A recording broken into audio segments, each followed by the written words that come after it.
Hey guys, welcome back to Seller Sessions. Today, I'm going to be doing another in-depth. I'm going to do a few of these. I know people enjoy those. So today's guest is going to be Andri. Andri, you will know with inside of the community. He's an 8-figure seller. He co-owns a brand with a series of partners. He also launched his own 7-figure brands back in 2017, and he's co-founder of Product Pinion, the award-winning software for customer feedback and testing. So as always, what we do on these shows is to chart the history of the entrepreneur, you know, the good, the bad, the ugly, and the triumphs that come at the end.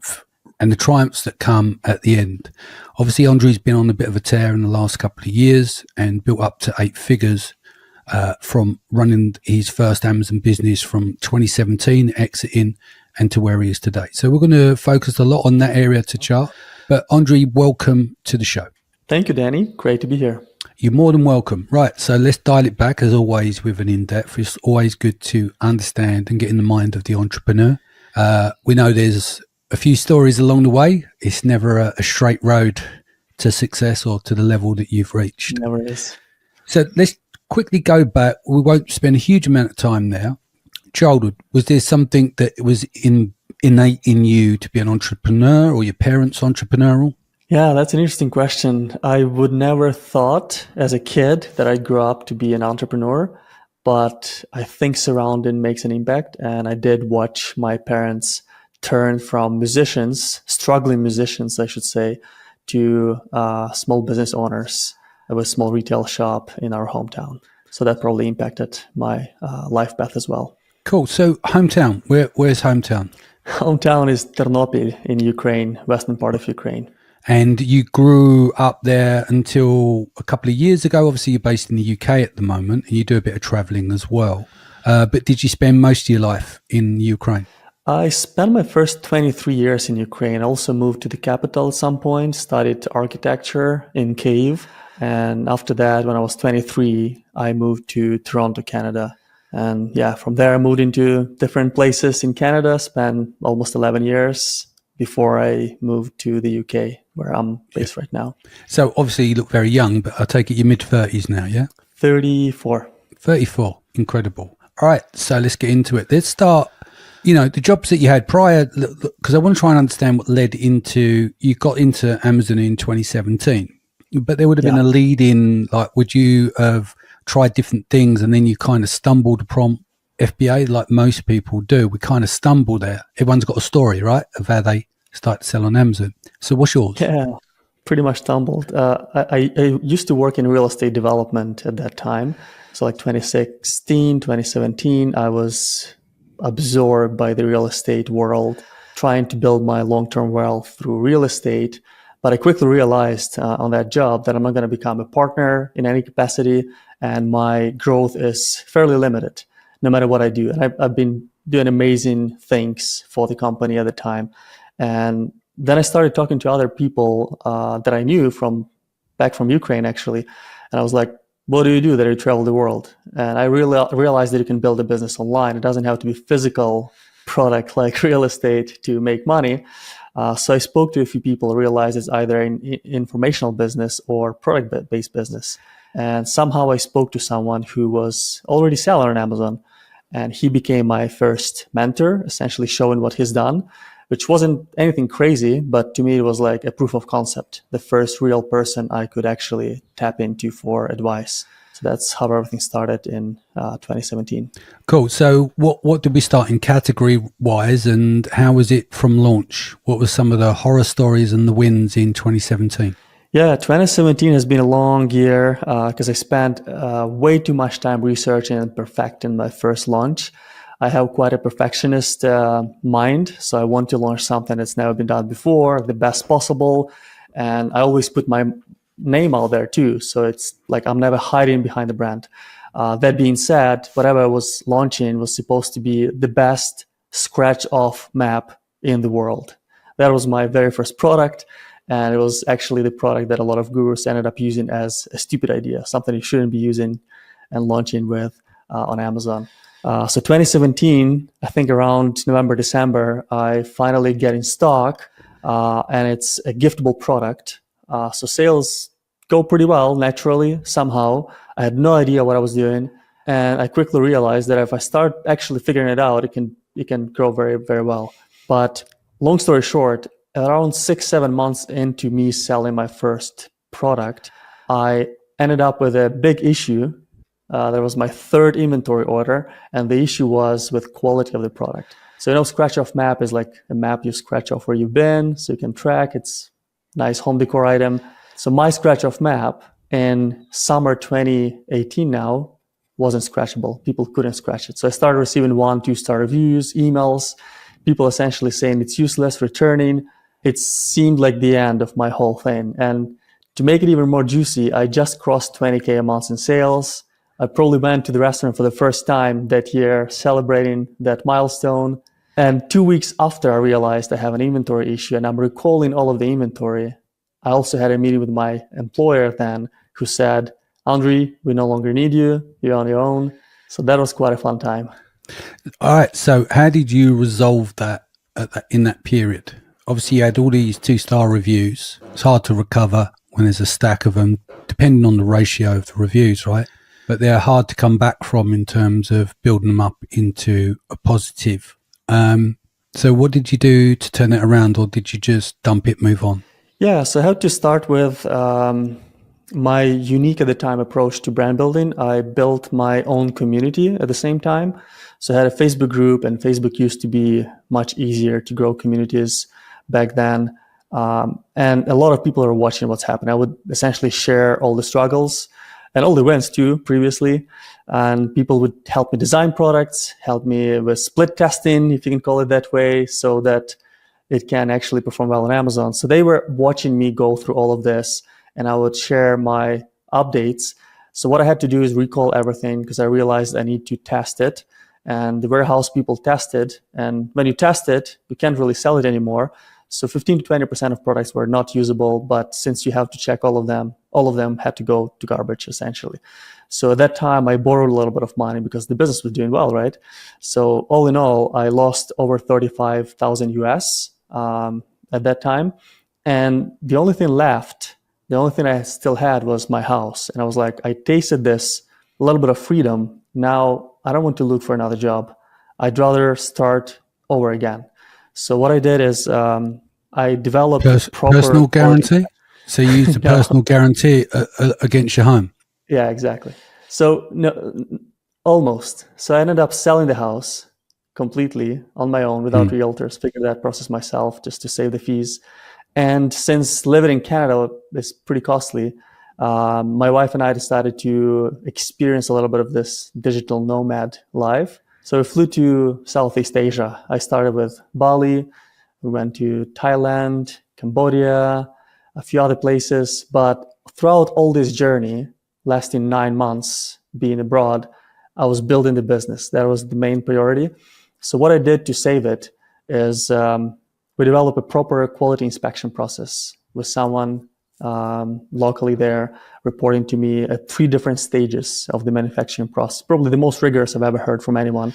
And that's how I was confident enough to place the next manufacturing order. And in December that year, I was back in stock. And December was my first 50K in sales. And from then on, I kept growing, adding products, launching more, consolidating my community. And 3 years in, I listed it for sale. So one thing, big shout out to your wife. You just sold your home, and it's important, right? It's your home, family home.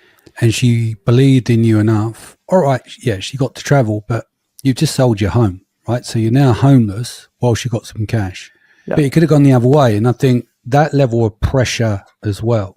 So someone invests in you, i.e. your partners invest in you, say, yeah, sell the family home, I'll back you and support you. So that must have been interesting conversations. And one of the things I think you also find is there's no way back, right? It's shit or bust. You have to win. And sometimes you need that level of stress in order to win. Does that make sense? Because you've just sold. 100%. If people don't realize how much that could put your marriage under stress and on the line, and one of the cofactors towards divorce. because it can look a different picture if you're not sitting where you sit now. So the woman that backed you, you delivered, right? And now we're here to tell a good story, but that's not always the case. So you took, most people will risk money in business, but very few will give up their home in that risk. Do you see what I mean? I think I definitely lucked out with my life partner.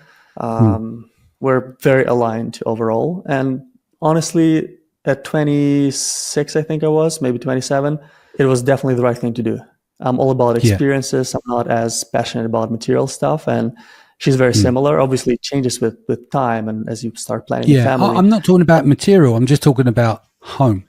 I'm talking from a guy's perspective. And if you speak, and I'm generalizing here, but if you speak to women, home is what they make. It's important, right? So you and I, if you're two single guys, it will look like, for me, my house would look like an Apple showroom. There'll be nothing around, and normally it's your partner that helps make the home, especially if you go on to have kids. So you didn't just sell a house. I know you were younger, but you sold a home, and that can really be a difficult outcome. I don't want to necessarily stay on this subject. I'm just saying that, like, for people to realize what's at stake here is your relationship, because it can always turn another way. Let's say you lost it all, right? So you sold your home, you lose it all, and you're traveling, and then you have to come back home because you've lost it all and there's no money. But you didn't, but that can look as a very different picture to your relationship. But what you've done is put it on steroids and flipped it so far the other way. And it goes back to my point. When you're under that level of pressure. So I give you an example. I'm not an entrepreneur because that's a choice. I'm an entrepreneur because I'm unemployable. So in 2012, for me, the only thing I could do is make my own money because I was unemployable, because I walked out the job, the only one I could get, because I was a failure, right? But then I had to live month by month for a number of years, chewing on the broken glass, swallowing the blood and saying thank you. And every month would be, you got to meet mortgage, your bills, And then it gets easier, and then you get to cash flow, and then you get a surplus of cash flow, and then you build another business, and then you are where you are. Do you know what I mean? So, but the difference is with you just sold the home. I was just trying to keep hold of the home. So it was, for me, it was like, there is no opportunity. There isn't a secondary path, and you're out. There isn't a secondary out for you. It's like, I need to make this work, because that puts a lot of strain on the relationship as well. So I think sometimes when you've got no other choice, that's when you do your best work. Absolutely agree with you. Yeah. Yeah, it was a fun experience for sure. And I learned a lot about myself. And if I had to do it again and I'm back that time, I'd probably do the same. It's just the most effective. Because otherwise, I feel like I could easily get distracted and try to play safe, but that's not who I am naturally. I'm going all in and I do my best, and that's how it usually works out. Good.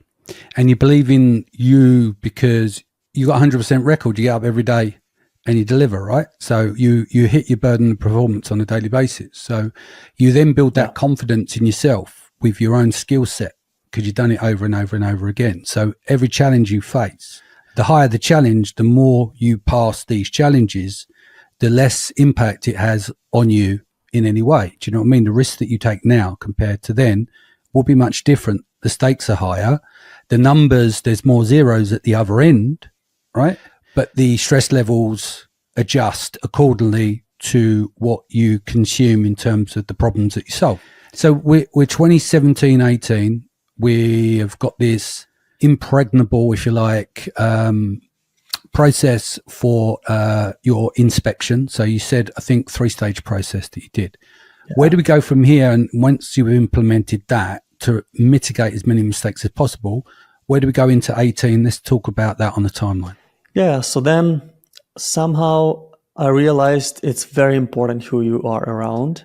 And I started going to conferences more often, meeting people I could resonate with, and building that little circle of support of people who can understand you. Because my previous circle of other employees at the company and similar level friends wouldn't understand what I'm after, right? And that led to meeting one of my, technically second mentor, probably the most important mentor in the Amazon space, who is still a member of MDS, super smart guy, built huge company, exited it a couple years ago, I think. And he supported my growth. And what I had in him is more like an accountability partner and a sane, wise, older dude who understood what's going on. And with his guidance, I got to 15 SKUs. I probably tripled the size of the business in the last year, actually, before the exit. Do you want to give him some flowers?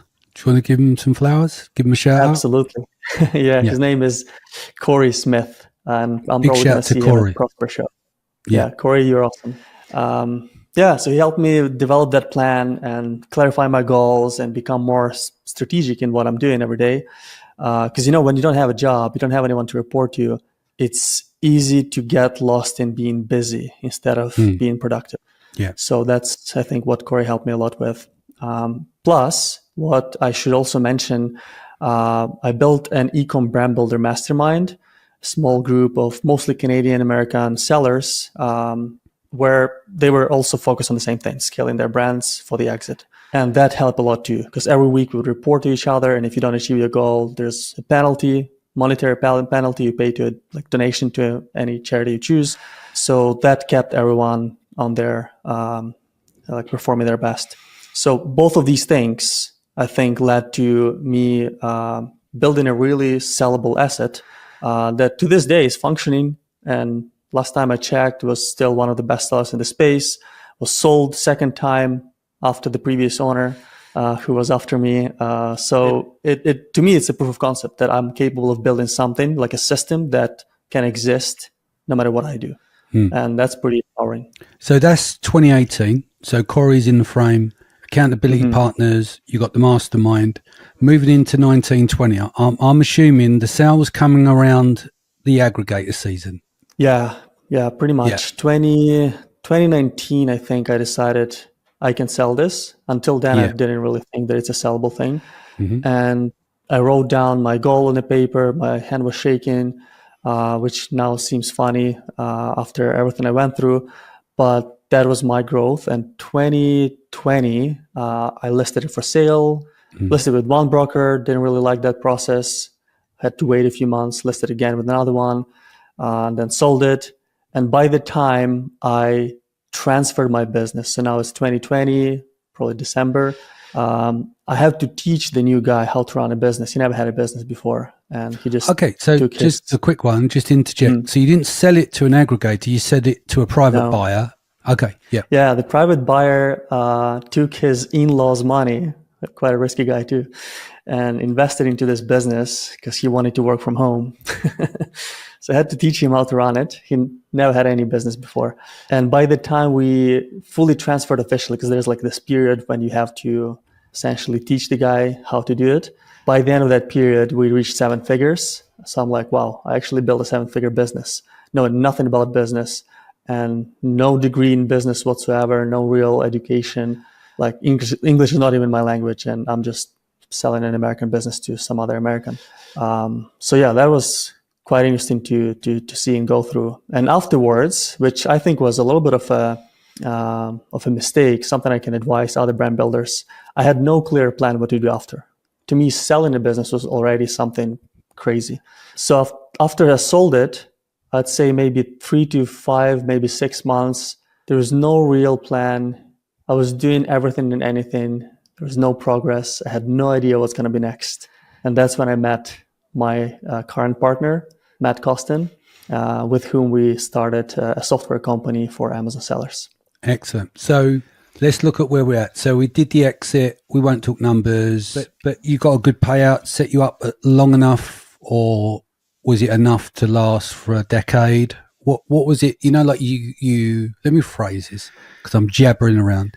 You sold the business, but you didn't have a clue what you're going to do after. Once you had a clue, did you work out an investment plan, and did you set up a portfolio and spread your risk across the investments? Or frankly, the exit wasn't as big as people talk about exits usually, but to me it was significant.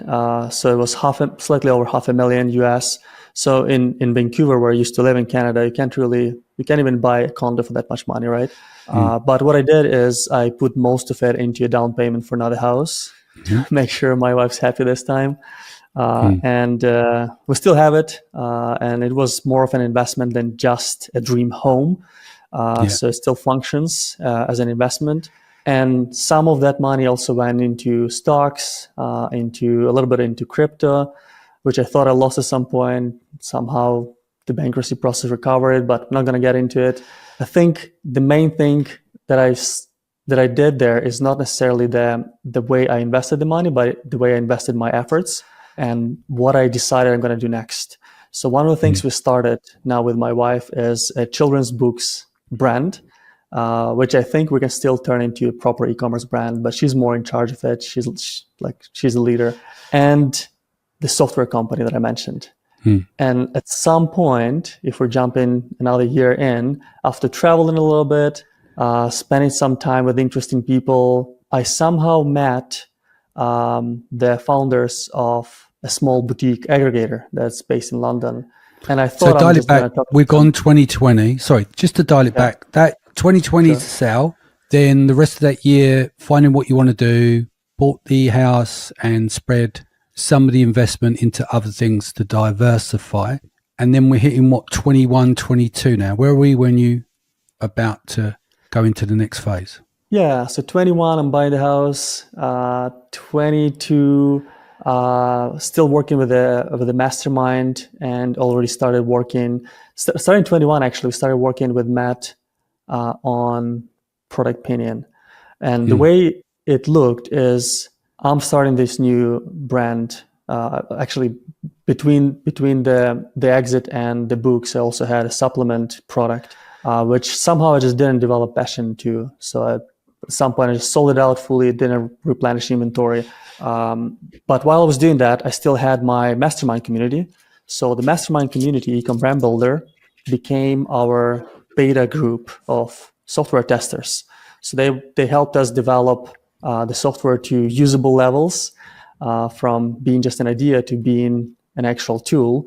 And then we also had our CTO join as a partner, and that's how things started evolving. And slowly but surely, I got absorbed more and more into how to actually grow a software business, because it's a completely different animal. It's not like on Amazon, you list a product, you get all the traffic that's on Amazon, you just have to capture it. You have to create your own traffic, right? So that was like 2020 and 2021, 2022, I would say. Plus, what also took a lot of energy in 2022 is the war that Russia started in my home country. So a lot of my attention went into helping people I knew. So I would say another half a year or so was mostly me contributing myself to helping the situation. To the cause. So did you go back home and get involved that way, or was you doing it from a distance and providing resources and stuff? Yeah, I was there in January 2022, so just like 3-4 weeks before the full-scale escalation. But all of my family members and lots of my friends were still there. And growing up in Ukraine, I was also a part of a scouting organization. So these are usually people who take responsibility for everything, including their country. So they're like acting immediately, essentially, and I would have to support them with things they couldn't get from within the country. So, so we're passing through that, and obviously, sorry, it's most of these things with war is mindless, and a lot of innocent people get affected. It's the same. What's going on around the world in other countries, including Israel and places like that, it's all out of our control, and all you can do is pitch in where you can to support, right? So as we move through 21, did you say, supporting back home, and you were about to mention aggregators as the next phase? Yeah, I think now that I think about it more, I think it was like 2023 when we officially met with the boutique aggregator. And what I had in my mind when I had the conversation is, hey, they have a few brands, they need my tool, let's see how I can support them. But what they had in their mind is like, we're growing, we need more help, and we need people who actually can take responsibility and around the brands. So I think that's how everything happened. And 2023, end of the year, I'm moving to London. Again, kudos to my wife for being flexible and supportive. A year and a few months now, I'm responsible for some pretty epic 7 and 8 figure brands. Do I can to grow. Yeah, I think you posted just recently. Do you want to explain what you've been doing with Creator Connections? I think you hit about 4 million on one of your brands, right? Just through Yeah, that's right. Yeah. I'd say that's one of the things that helped a lot for the brands I'm in charge of, and I'm known for leveraging other people's audiences. I've done that with my own brand that I sold, but it was very, very complicated before. Lots of manual work and building relationships, and not something I can really scale, if I'm honest. But now with Amazon's Creator Connections, even though it's very clunky and reporting is horrible, I feel like as they develop it, it's going to be the tool, and it already is. Because what you're referring to, Danny, is the biggest brand got extra 4 million in sales purely through Creator Connections revenue. So can we break into that a little bit? I know you said it's clunky. 4 million is a substantial amount of money. But what did that involve and over what period? Obviously, the 4 million come in a year period, in that 12 months, right? Additionally, but what drove it? We know what Creator Connections is, but how did you go about it to hit that level of scale to generate that amount of revenue? Yeah, I think there are many pieces at play here. I wouldn't say it would work the exact same for any niche, but in this case, it's personal care, self-care niche. So lots of females use, I would say 60-70% of our customer base would be female predominantly. And somehow it was a good match for creators. Plus, what I think is important, you have to have decent margin for working with influencers. From my experience, at least 30%, ideally more, because they want to make commission. They're in the business. They're there to make money, right? So you have to have enough for them to be interested. And another part, I think it's still potentially just for the US businesses. I couldn't get some of my friends' businesses into it if they're not incorporated in the US. So if you are in the US, you can most likely get into this program if you don't have it already. And what it does is it allows you to list your campaigns on the platform, and creators can just choose to participate. So now the whole model of you chasing influencers is turned upside down, and now they're trying to find the best match for them. And your job becomes more like an Amazon seller. So you position yourself as the best possible offer for them. So that's where the magic happens. It comes down to proper titles, proper descriptions, proper message responses. And if you think long-term, like I do with these brands, you can leverage all of that traffic of Amazon verified creators and make them your brand ambassadors and build your brand ambassador program on the backbone of this. Yeah. And what are some of the other things you do for growth? Instead, launching, do you have a system in place which helps keep progressing the growth? Because I imagine, like most people, and I'm dialing out to 10,000 feet, you just keep launching products. It's easier to say than it is to do it, but generally for growth, is stacking products. Yeah. As long as they win. That's really how you grow. Launching.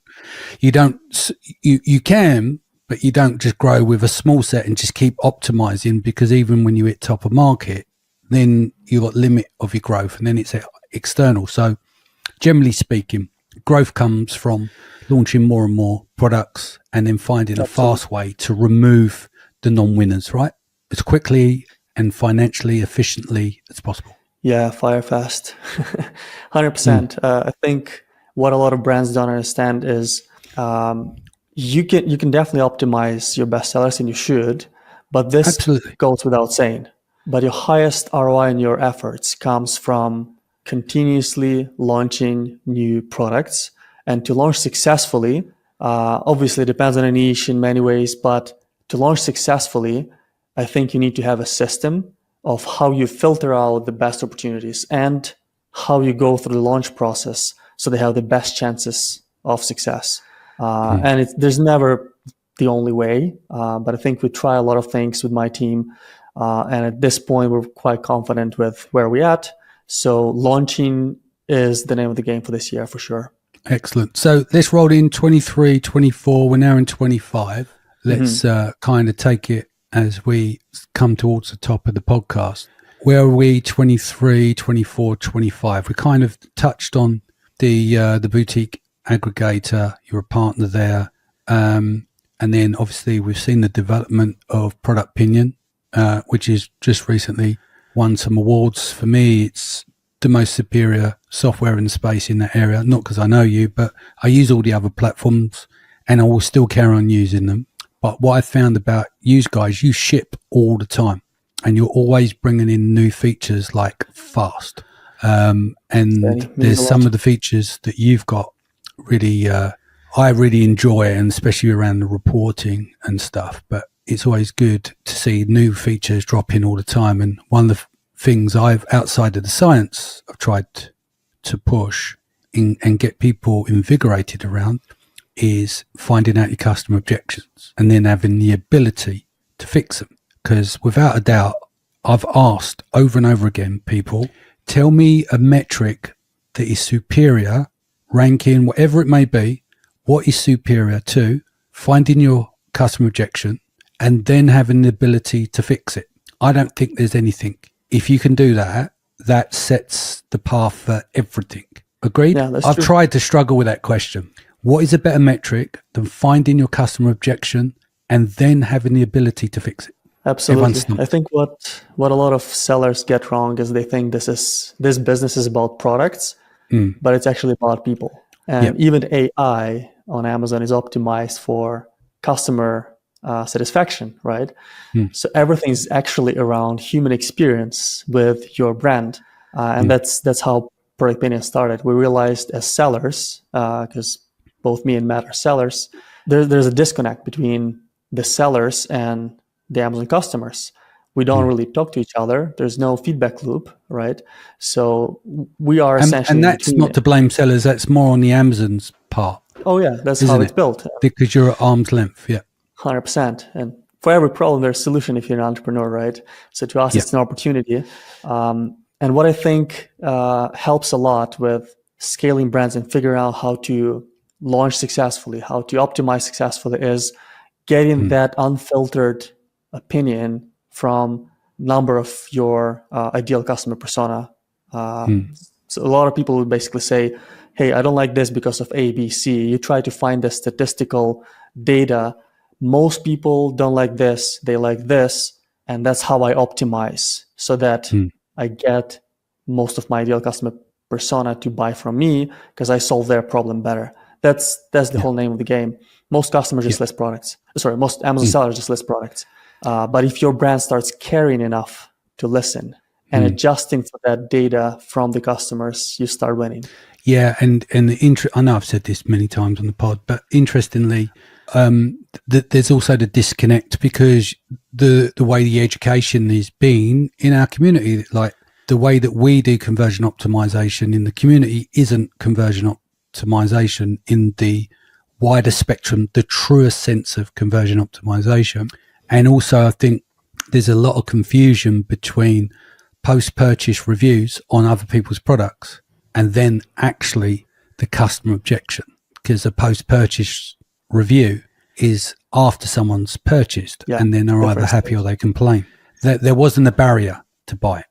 And the biggest barrier to your conversion rate or a product that's not working is why are these people not buying them, even though they're planted at the top of search. You run ads, you're top of search, even at top of search, and then people deciding not to buy your product. It comes down to the product disconnect with the customer. Yeah. And you won't find that in post-purchase reviews. So I think we have a little bit of disconnect there. And I think a bit more education. I think people are on board and with all the softwares in the space like yourselves, you're making it easier to make customer objections easier to do and more interesting to do than seen as, oh, I've got to do that, and then I've got to go through the report, and I've got to build this plan, and and it's easier, I just want to use AI and just give me a load of answers to pretend they're a customer, It's like, you are an Amazon customer, right, with a prompt. But that doesn't give the answer because you don't have the breadth of data coming from a human beings in volume,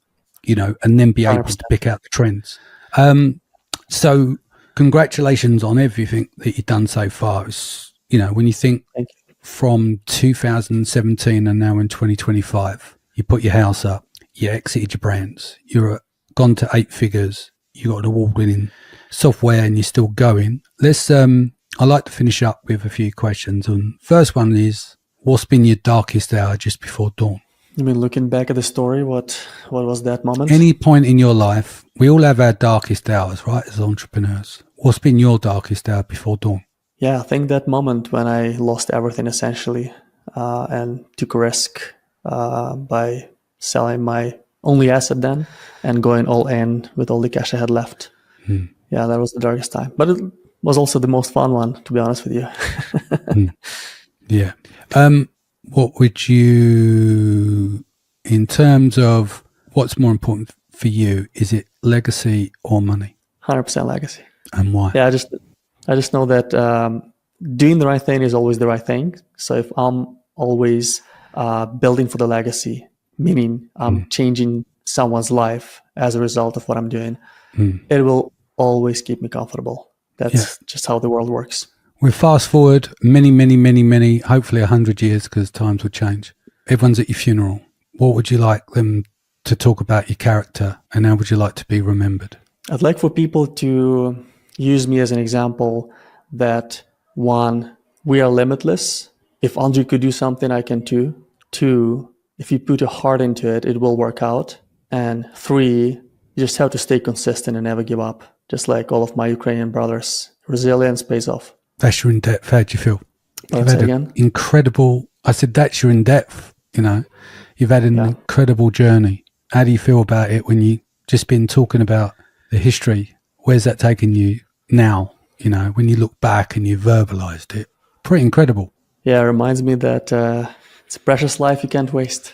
Yeah, indeed. And I've always found that, because I've known you a number of years, that you prior to us getting to know each other well, always at seller sessions, you've always been optimistic, you've always been helpful, you're very polite, and respectful as well.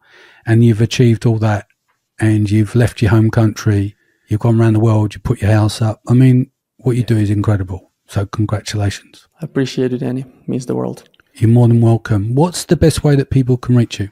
I'm on all social media, mostly active on LinkedIn, where I try to share as much as I can about what I'm doing in the e-commerce space and with this software. So Andri Sadlak. And also, if you want to email me about something more direct, you have an idea to collaborate, it's Andri, ANDRI, @productpinion.com. Excellent, guys. Thank you so much for joining us today. You'll be able to see Andri on May 10th along with the other guys. As I said, not sure if you've heard about it or seen the changes we've made to seller sessions. So we changed it to a hands-on, 1-day intensive launch to relaunch. You'll walk away with SOPs. We've built this from the ground up.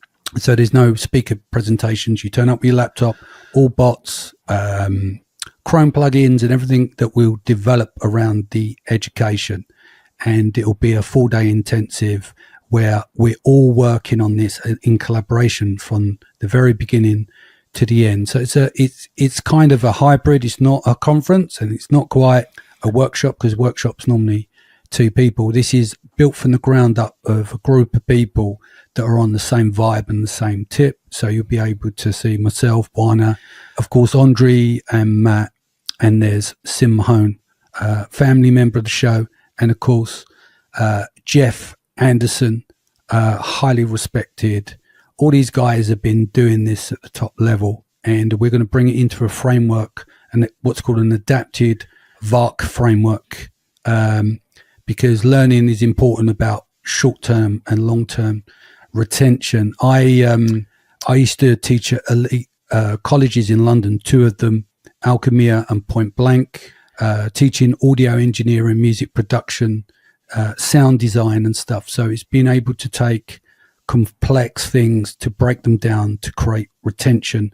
We all learn in different learning styles. So we've developed the program will work in around that. So if you're kinesthetic, meaning you're hands-on, you might be a visual learner, and then you've got auditory, and then obviously there's reading. So we combine all of those elements together so you're working in real time.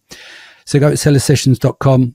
We've moved away from Eventbrite. You can now get the tickets. There's no ticket fee. There's a payment plan on there as well, so you can do it in split payments. The date is May 10th. Tickets are going fast. It's going to be a smaller, more intimate affair. All you need to do is rock up, open mind, laptop, and ready to grow your business. So without further ado, I'm going to sign off. Take care of yourself and your family. Much love.